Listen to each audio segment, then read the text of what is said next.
सभी बच्चों को राधे राधे। चलते हैं इस वीडियो के माध्यम से नंबर सिस्टम का कौन सा टाइप चल रहा है? 5। 5 में क्या चल रहा है? इकाई का अंक। आपने ये पिछली वीडियो में पढ़ा होगा इकाई का अंक। इकाई का अंक कौन कौन सा होता है? 0, क्या होता है? 0, 1, 5 और 6। अगर किसी क्वेश्चन में 0 का इकाई अंक पूछा जाता है तो क्या आंसर आता है? 0। अगर किसी क्वेश्चन में 1 का इकाई अंक पूछा जाता है तो आंसर क्या आता है? 1। अगर किसी क्वेश्चन में 5 का इकाई अंक पूछा जाता है तो आंसर क्या आता है? 5। किसी क्वेश्चन में 6 का इकाई अंक पूछा जाता है तो क्या आता है? 6। यानी कि इन चारों का इकाई का अंक पूछा जाए तो वही का वही क्या होगा? आंसर। इसके बाद क्या पढ़ा था? 3 का नियम, 7 का। अगर किसी क्वेश्चन में 3 का नियम, यदि किसी क्वेश्चन में 7 का इकाई का अंक, यदि 3 का इकाई का अंक या 7 का इकाई का अंक पूछा जाता है तो इनकी घात को किससे डिवाइड किया जाता है? 4 से डिवाइड किया जाता है। और जितना शेषफल बचता है वो इन पे क्या घात चढ़ा दी जाती है। इसके बाद किसका पढ़ा था? 4 और 9 का। अगर किसी क्वेश्चन में 4 या 9 का इकाई का अंक पूछा जाता है तो उनकी घात को कितने से डिवाइड किया जाता है? 4 से डिवाइड किया जाता है। और जितना भी शेषफल बचता है वो उनकी घात पे क्या कर दिया जाता है? रख दिया जाता है। इसके बाद किसका पढ़ा था? 2 का और 8 का। यदि क्वेश्चन में 2 का और 8 का इकाई का अंक पूछा जाता है तो उसकी घात को किससे डिवाइड किया जाता है? 4 से डिवाइड किया जाता है। और जितना भी शेषफल बचता है वो 2 और 8 पे रख दी जाती है। अब इसके बाद हमने बताया था किसका? 6 का, 4 में, और किसका? 2 का और 8 का। अगर इन चारों की घात को 4 से डिवाइड किया जाता है, अगर शेषफल क्या आता है? शून्य आता है। शून्य आता है तो आंसर क्या होता है? हमेशा 6। ये आपको पिछली वीडियो में हमने पढ़ाया था। अब देखिए क्वेश्चन। पहले क्वेश्चन में क्या बोला है कि 31 मल्टीप्लाई 37 मल्टीप्लाई 36 मल्टीप्लाई 46 मल्टीप्लाई 89 का इकाई का अंक क्या होगा? अब देखिए उसने क्या बोला? इकाई का अंक पूछा है तो इकाई की अंक अगर पूछता है तो कौन पहला अंक पकड़ना है। इन पहले का, दूसरा, तीसरा, चौथा, पांचों, यानी पांचों का क्या पहला अंक देखना है। अब देखिए 9 का मल्टीप्लाई किस में करेंगे? 6 में। 9 चेक 54, 54 को कौन सा? पहला वाला। तो देखिए अब इसका 4 का किस में करेंगे? 6 में। 6 चौको 24 और इसका भी पहला वाला।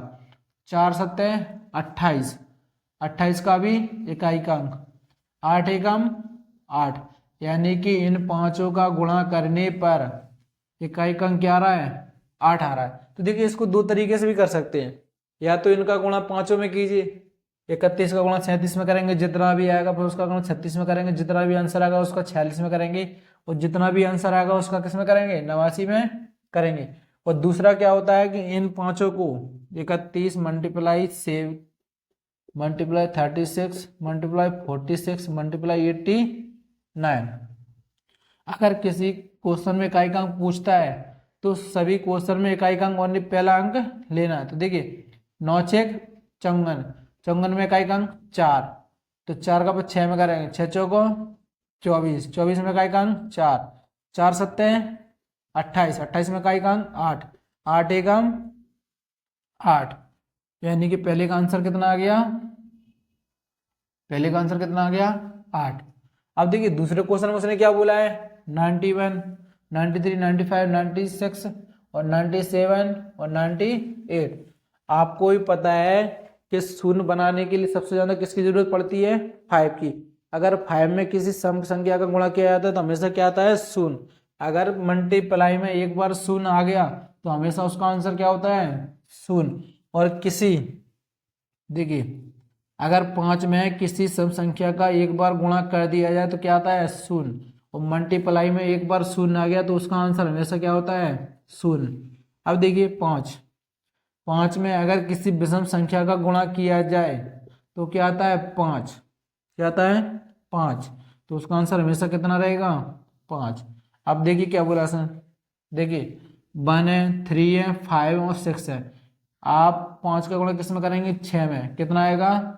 30। और 30 में कितना आ रहा है? इकाई का अंक 0।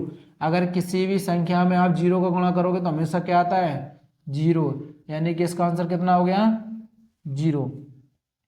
देखिए तीसरे सवाल में उसने क्या बोला है 584 गुणा 328 गुणा 547 गुणा 313 का इकाई का अंक क्या होगा। अब देखिए इसमें पहला अंक क्या है 4, पहला अंक क्या है 8, पहला अंक क्या है 7 और पहला अंक कितना है 3। तो इकाई का अंक पूछते हैं तो पहला अंक लेना पड़ता है। देखो 3 का 7 में करेंगे 7 या 21, इकाई का अंक क्या आ रहा है 1। अब 1 का किस में करेंगे 8 में, 8 एकम 8, इकाई का अंक कितना आ रहा है 8। अब और 8 का किस में करेंगे 4, 8 चौको 32, तो यानी कि आंसर कितना होगा 2। 32 में इकाई का अंक कितना होता है 2, यानी कि इसका आंसर कितना हो गया 2। चौथे सवाल में उसने क्या पूछा है सभी सम संख्याओं के गुणनफल का इकाई का अंक क्या होगा। सभी सम, तो सम देखिए किससे शुरुआत होती है सम संख्या 2 से, कितने से होती है 2 से होती हैं। और सम संख्या में क्या आता है 0 भी आता है। अगर किसी भी संख्या का मल्टीप्लाई सम संख्या या 0 का मल्टीप्लाई करेंगे तो हमेशा क्या आता है 0। अब देखिए उसने क्या बोला है सभी सम संख्याएं, तो सम संख्याएं कहाँ से शुरू होती हैं 2 से। तो देखिए 2, 4, 6, 8, 10, 12 डॉट डॉट डॉट कहाँ तक अनंत तक। अब उसने क्या बोला है सभी सम संख्याओं का गुणनफल, गुणनफल यानी क्या करना है गुणा। तो देखिए सम संख्या में क्या आता है 0, इसका इकाई अंक क्या होगा 0। अगर 0 का किसी भी संख्या में गुणा करोगे तो हमेशा क्या आता है 0, यानी कि इसका आंसर क्या हो जाएगा 0। अगले सवाल में उसने क्या बोला है सभी विषम अभाज्य संख्याओं के गुणनफल के इकाई का अंक। देखिए उसने 2 दिए इसमें, उसने क्या बोला है सभी विषम, यानी कि जितनी भी संख्या हो वो कैसी होनी चाहिए विषम।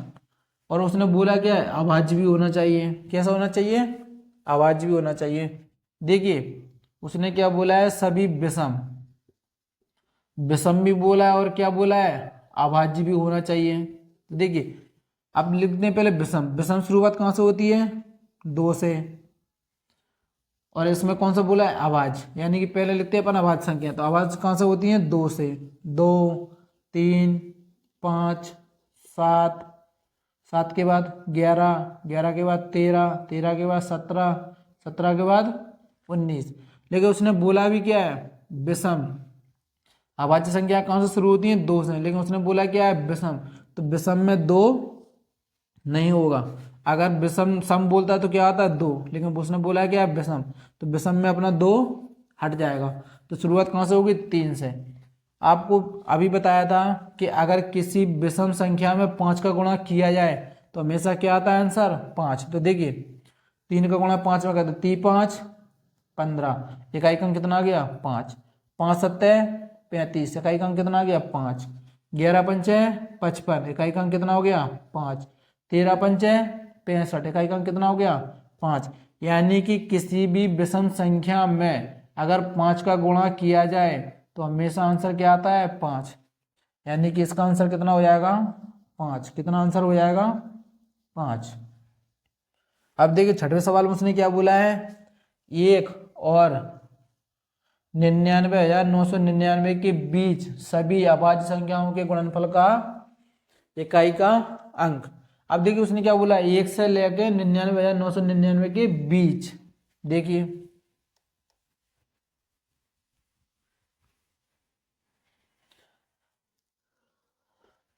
उसने क्या बोला है 1 से लेके 99,999 के बीच सभी अभाज्य संख्याएं, क्या बोला है अभाज्य। ना तो इस बार उसने सम बोला है ना ही विषम बोला है, क्या बोला है ओनली केवल अभाज्य। अब देखिए 1 के बाद अभाज्य संख्या में कौन आता है 2, 2 के बाद कौन आता है 3, 3 के बाद कौन आता है 5, 5 के बाद 7, 7 के बाद 11, 11 के बाद 13, 13 के बाद 17 डॉट डॉट डॉट कहाँ तक आता है अनंत तक। आपको भी पता है कि किसी भी संख्या में 5 का गुणा करने पर यदि 5 का गुणा किस में किया जाता है विषम में किया जाता है, किसमें 5 का गुणा विषम में करते हैं तो हमेशा आंसर क्या आता है 5। और अगर 5 का गुणा किस में करते हैं, सम में, तो हमेशा क्या आता है, 0। तो देखिए इसमें 2 है तो 2 क्या आ गया, सम, और 5 दिया है, तो अगर किसी भी संख्या में 5, किसी भी संख्या या सम संख्या में 5 का गुणा करेंगे तो हमेशा क्या आएगा, 0।